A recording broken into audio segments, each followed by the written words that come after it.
Salut à toi futur bon trader et bienvenue dans cette deuxième partie de la formation Order Flow. Et aujourd'hui, après qu'on ait vu sur la partie 1 le footprint et le volume, on va voir autre chose, on va compléter tout ça avec d'autres méthodes et bien sûr des zones à potentiel, à fort potentiel plutôt, de réaction. Donc ici, on va structurer, si vous voulez, la méthode de footprint que vous avez appris dans la vidéo numéro 1 avec autre chose. Donc avant de commencer, n'hésitez pas, petit like, petit commentaire, vraiment ça a été super sur la dernière vidéo, donc n'hésitez pas à continuer. Et pourquoi pas vous abonner si ce n'est pas déjà fait. Donc avant d'aller plus loin, pour cette partie-là, il faudra bien sûr télécharger les templates parce qu'on ne va pas rentrer dans les détails de le réglage de market profile, volume profile, parce que sinon on ne va pas s'en sortir. C'est vraiment très long, donc je vous ai préparé en avance le template. Donc on va voir comment les installer ensemble.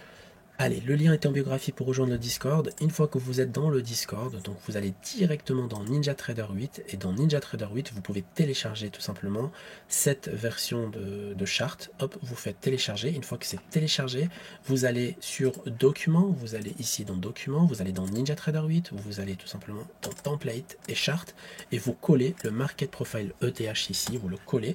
Une fois que c'est collé, donc rapidement, je vais vous montrer comment l'installer.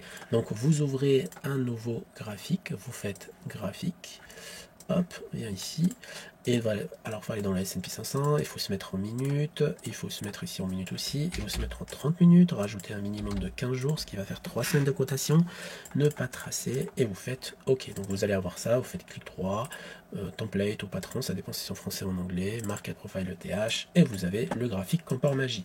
Donc assurez-vous d'avoir une petite étiquette ici, par exemple moi j'aime bien me mettre en vert, ou en rouge ou en jaune, mais sur deux graphiques que j'utilise en même temps, donc j'utilise le S&P sur le footprint et le S&P sur le market profile, donc ça va tout simplement me permettre que si je change d'actif, bah, ça change aussi ici. Okay, donc maintenant que ça c'est fait, on va le mettre de côté et regardez, j'ai ajouté des choses un peu plus intéressantes. Donc j'ai rajouté le volume et la moyenne de volume pour avoir un peu plus de certitude pour mes prises de position et j'ai rajouté le trade order flow trade detector. Donc vous faites tout simplement un indicateur ici. Vous allez dans order flow trade detector, pardon, c'est en anglais. Sinon en français c'est détecteur d'ordre de volume. Vous cliquez deux fois dessus, vous le réglez en 300 et en 50, offre demande cohérente et vous faites OK. Pour le volume et la moyenne de volume, donc c'est un peu plus technique, donc je vais les effacer et recommencer.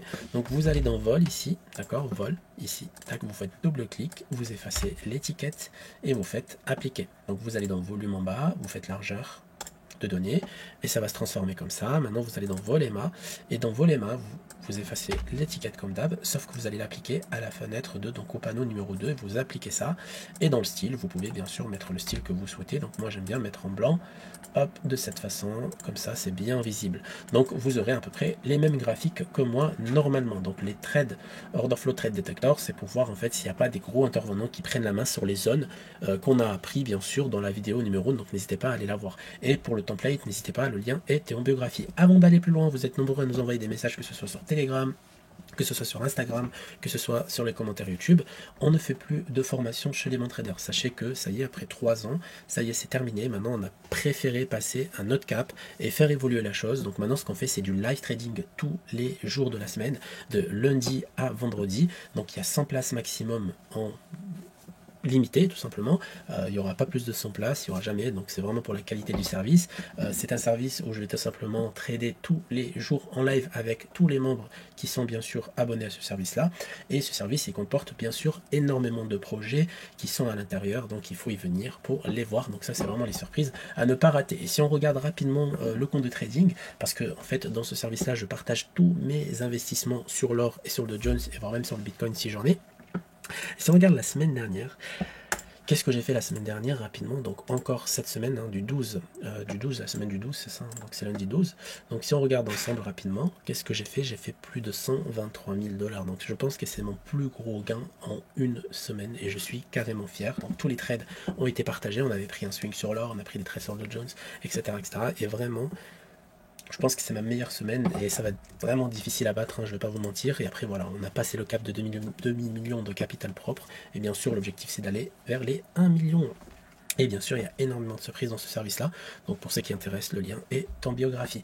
Donc voilà, sur ce, on va directement attaquer notre cours sur l'order flow. Donc aujourd'hui, on va vous apprendre à tracer les zones à fort potentiel qui vont bien sûr avoir un intérêt quand on va arriver dessus avec la configuration footprint. Et toujours sur un laps de temps entre 15h30 et maximum 20h, voire 19h, pour être sûr d'avoir de la bonne volatilité, que vos trades se passent rapidement. Donc moi, pour ma part, cette semaine, j'ai pas pu trader sur NinjaTrader 8, j'ai pris quelques trades sur l'or pour compléter un compte pour pouvoir tout simplement faire mon retrait, parce que c'est la période des retraits entre le 15 et le 20 chez Apex Trader Funding.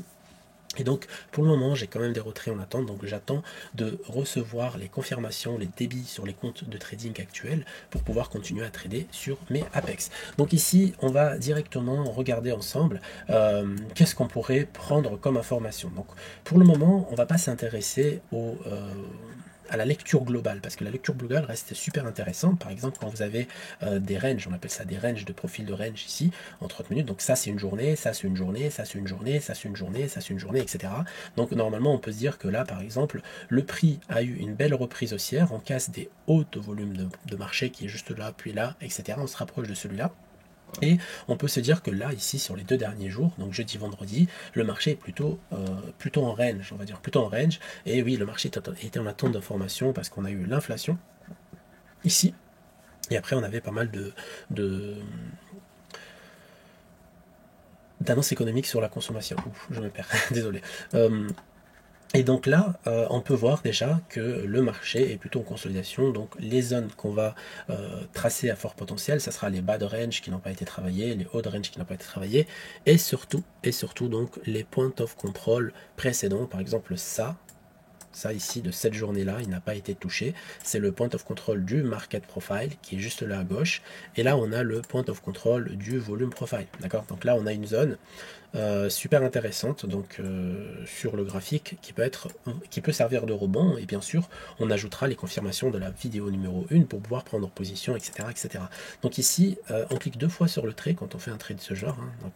Donc vous pouvez dessiner le trait ici avec la ligne horizontale, donc vous faites double clic dessus et là vous faites par exemple tous les graphiques S&P 500 et vous faites appliquer par exemple comme ça, tac tac, pareil, comme ça il se dessine automatiquement en fait sur votre charte qui est juste là, ok.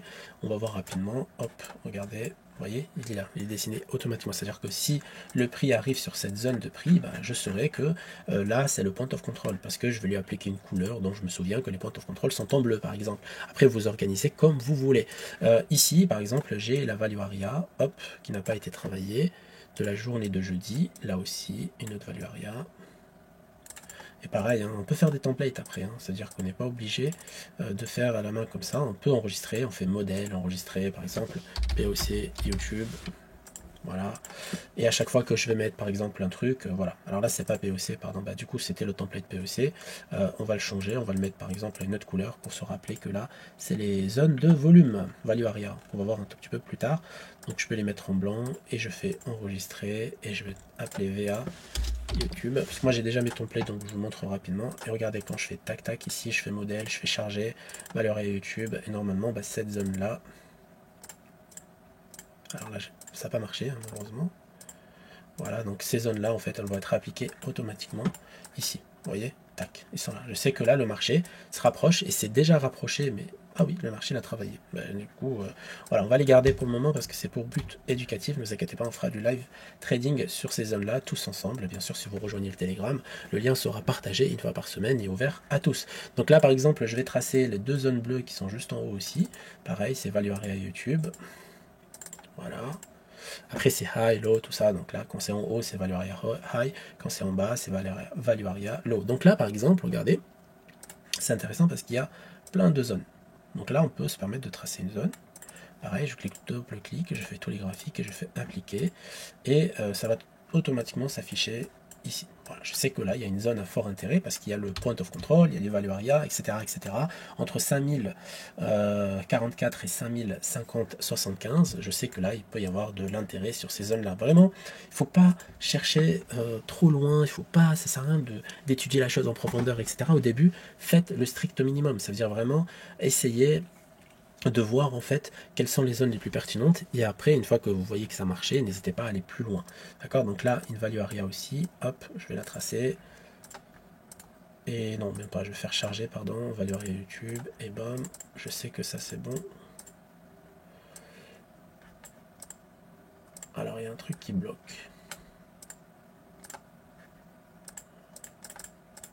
un petit bug à la con, c'est pas grave, voilà. Donc on va le faire manuellement pour éviter de perdre de temps. Voilà, donc là on sait qu'il y a une value area. Là aussi, voilà. Au début en fait on trace toutes les zones du volume profile passé. Et après, oh là là, c'est chiant. Tac, tac.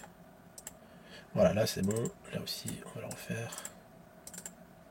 Voilà, c'est un peu long, désolé, hein, mais c'est ça. Alors le but, c'est de tracer toutes les zones du volume et market profile de la journée précédente. C'est-à-dire que toutes les zones qu'on a tracées ici, c'est les zones de la journée précédente, que ce soit ici, ici, ici, ici, ici. Et quand on a toutes les zones qui se rapprochent entre elles, comme ici, on a de la value area, on a par exemple du volume profile, et on a le point of control et le VPOC du market profile, du volume profile. Donc là, on se trace une zone complète, tout simplement, d'accord? Par exemple, si on devait le faire ici, on fait comme ça, et on fait comme ça. Ok, vous voyez, le marché il a bien réagi sur le VPOC qui a bien été tracé ici. Le marché il est venu, bam bam, il a rejeté, il est remonté. Donc c'est des zones à fort potentiel, hein. C'est vraiment des zones à très très très fort potentiel qui peuvent vraiment réagir et vous donner un maximum de profit. Donc le marché il a réagi ici. Regardez ici ce qu'il y avait. Il y avait une zone de value area qui était super intéressante, etc., etc. Donc voilà, à vous de voir comment vous allez structurer la chose. Mais quand vous faites un travail de ce genre, vous ajoutez de la confirmation du coup sur votre graphique et des zones à fort potentiel qui vont tout simplement compléter les swings que vous avez ici, d'accord. Donc voilà, n'hésitez pas à faire ce travail en profondeur. Si ce genre de contenu vous a plu, n'hésitez pas à mettre un petit like, un petit commentaire, et on se retrouve bien sûr la semaine prochaine pour rentrer en profondeur, et bien sûr si j'ai un peu de temps, je ferai des vidéos plutôt pratiques où je trade en live sur ces zones-là pendant la semaine.